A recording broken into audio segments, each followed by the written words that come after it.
Ladies and gentlemen, this is the New York Times. U.S. is turning some allies away from Kabul airport.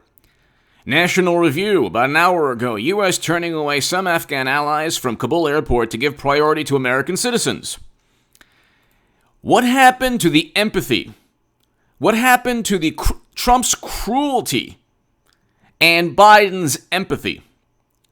Why didn't Biden and Democrats, and I will say this every single day forever, why didn't they begin evacuating people on January 21st, the day after his inauguration? Why? In the comments section, tell me why. Was it to spite Trump? Almost certainly. We had a negotiated deal that was sanctioned by the United Nations Security Council and other countries within the region. Biden, at as late as March, didn't decide whether or not, well, who knows? He's not deciding anything. So the people around him didn't decide whether or not we would leave. They knew that they couldn't give Trump a political victory. So what did they do? They just decided to extend the May 1st, 2021 timeline, a negotiated deal where Biden could have simply started the removal, the evacuation of American citizens and Afghan allies. I want every Afghan man, woman, and child to become an American citizen. You risk your life for 20 years to help this country. You deserve to be a citizen. I want dreamers to be citizens. I'm not conservative about every issue or a lot of issues. But I like President Trump because he was able to negotiate a deal that Bernie Sanders wouldn't have, because Bernie Sanders, if Democrats and the Lincoln Project people within the Democratic Party told him to not negotiate a deal to bring home Americans, he wouldn't. People Bernie Sanders is a tool of the Democratic Party. Trump is not a tool of anybody. He's not anyone's tool. They said he was a Russian Putin operative. Nothing could be further from the truth. These people took donations from Uranium One. You can look at, they're guilty of everything they accuse others of.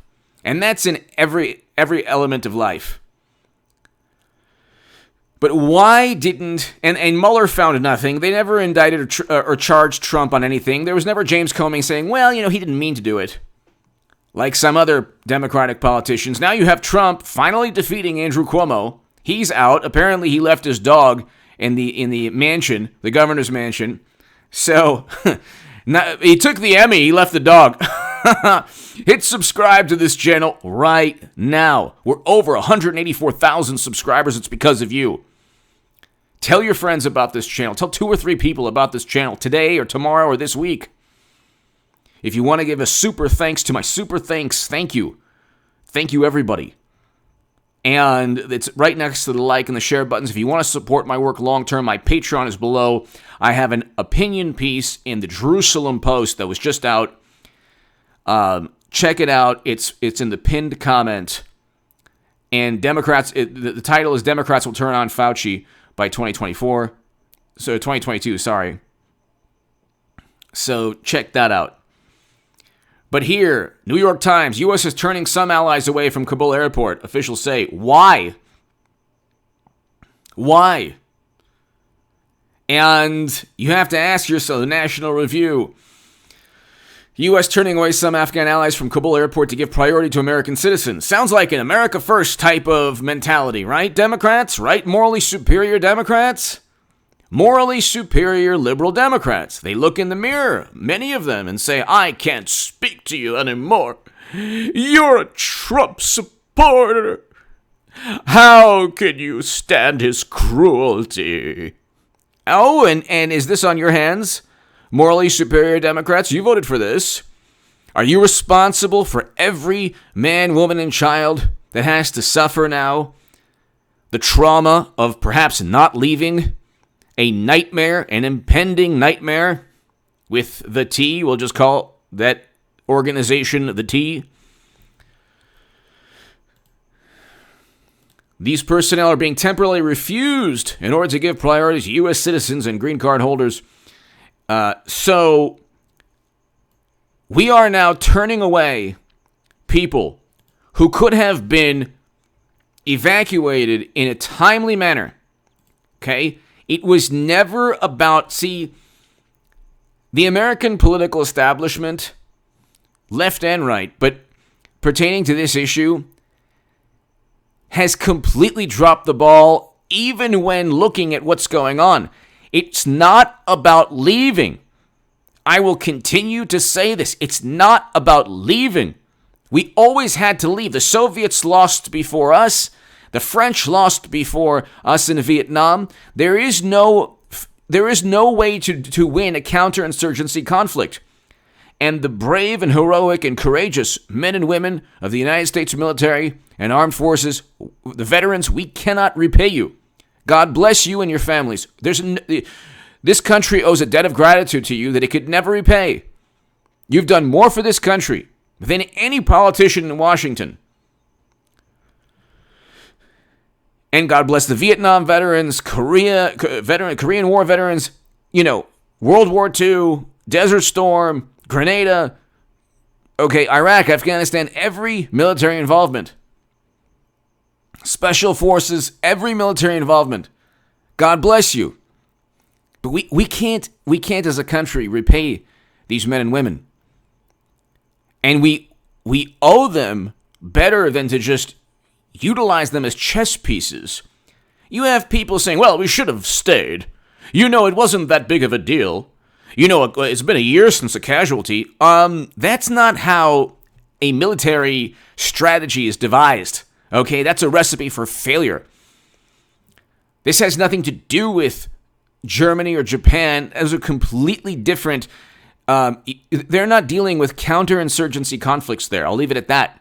That's one of the main differences in a list of a long list of, huge differences. Okay, you're dealing with numerous groups that can escalate the conflict when they choose to escalate the conflict. The initiative they have the initiative. And we saw that in Vietnam also. In a counterinsurgency conflict, the adversary always has the initiative with an ambush or a whole bunch of different military engagements. They decide when to strike, and then they can just go to another country or flee. And it's not a... They say Germany and Japan, our soldiers there do not have to deal with the things that Americans had to deal with in Afghanistan. Okay? You can't leave Americans there forever as just simply a way to deter our adversaries who, by the way, weren't deterred. Eventually, they lived there. They got what they wanted. We had to leave. We can't stay there for 200 years. What is the end game? To stay there for 500 years? And so you had Biden, who is now turning away in a cruel and despicable manner U.S. allies who should be here already. He had from January 21st until May 1st. All of January, February, March, April. And he didn't... Well, it's okay. The people around him, because mashed potato brains doesn't know what's going on, the people around him, his handlers, the people who advise him / decide for him, didn't want to give Trump a political victory. So they said, we're going to extend it to September. Nobody knows why. The reality is that all of this could have been averted. All of this could have been, this could have been a different outcome. Had Biden simply said, you know what? This is Trump's negotiated deal. We're going to abide by the timeline. Or had the people around him stated, we're just going to abide by the timeline. Okay? Trump, we can't instinctually do everything opposite of what he says or advocates or negotiates. Sometimes we just have to if it's good, God forbid Trump does something good, sometimes we just have to continue a negotiated deal that he, presided over. And you know what? In fact, what we did is we actually added this and that, and we did this and that, and you know what? It was even better. It was even better than what Trump negotiated. We got even more people out. We got even more Afghan allies out. Trump only negotiated a certain type of deal, but what we did is we enhanced that. He could have been a hero, Biden. This could have been the one foreign policy decision that wasn't a debacle. I mean, look, from WMD, he voted alongside Bush, Cheney, and Rumsfeld. He was vice president when President Obama and Clinton and Biden turned Libya into a failed state. And, let's see, what else? Now we have the Afghanistan withdrawal. And now in the airport outside Kabul, you don't just have the T, you have, let's just say, interstate, I-state. And then you have, the other letter, 2 letters. So this is a complete mess. And you look, there's no emphasis on Biden's cruelty here. It's only Trump's cruelty when you look at the Senate report under President Obama, and that was even more cruel, and then it was even more despicable. And I was against the separation policy. I think that was horrendous. Guess what? The policy under President Obama was worse. The Senate report, read it. Does any morally superior liberal Democrat in Hollywood know the fate of those people in the Senate report? Talking about President Obama's policies, that was even worse than what happened under President Trump. But then again, this is even worse than anything that took place under President Trump. The Afghanistan withdrawal is the lowest point that we've had since Jimmy Carter. And God forbid that scenario takes place. I don't know how we're going to handle that. That could be WW3, I mean, easily. I don't know how. Look, I don't want the future, to be worse than it is now, which is why I say always, focus on the people you love and the things you love to do and your happiness. Focus on your happiness. Try to be as happy as possible every single day and do the things that are healthy and safe and happy. Focus on happiness and turn off all the noise around you. And this should be viewed as entertainment. Or, you should view the news or politics as something interesting or entertainment or just, a base of knowledge. You shouldn't let it affect you. And I say that because what I'm about to say is I think things are going to get worse around the world and within this country. Democrats confused national security, and they redefined national security for 4 years with Facebook ads. Then you have one, I think his name, I forgot his name, but one intelligence chief who said, "Oh yeah, we have our own, the organization in Afghanistan, the T. It's the Trump supporters." And I'm thinking to myself, that's why you were blindsided.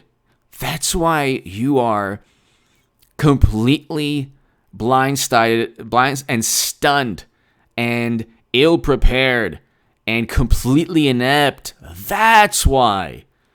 Because national security to you is blue versus red, left versus right, domestic politics. That's why. No wonder Biden was asleep at the wheel. No wonder that we have a ship without a captain. No wonder he's one fry short of a Happy Meal and they still, propped him up. Because these people view national security as whatever is good for their political party. They don't care if the world descends into madness and chaos. If anything, they could spin it to, well, you need government more. Media doesn't care. It's more advertising dollars. Are you kidding? CNN, lives lost. Look at this. Blinking lights. It's like Vegas for fear and paranoia.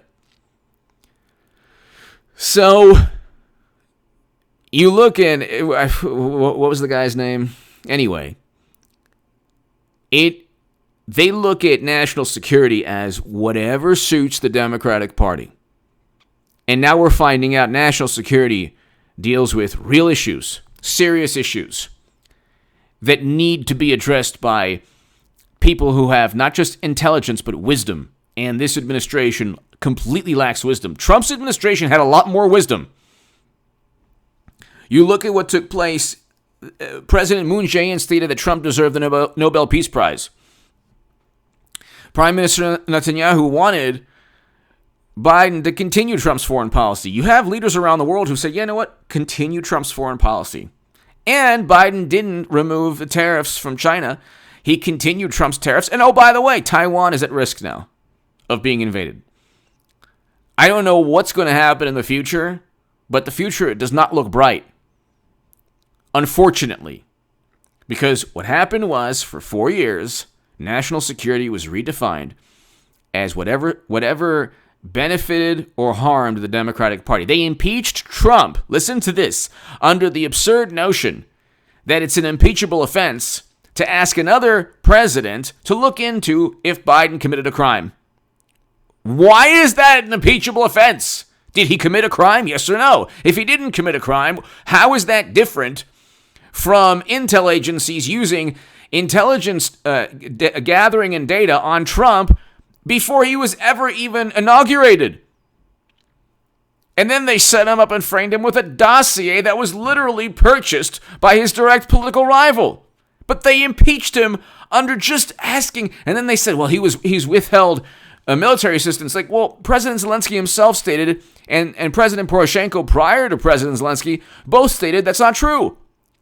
And there's never any evidence that said that he withheld the military assistance. It was all conjecture.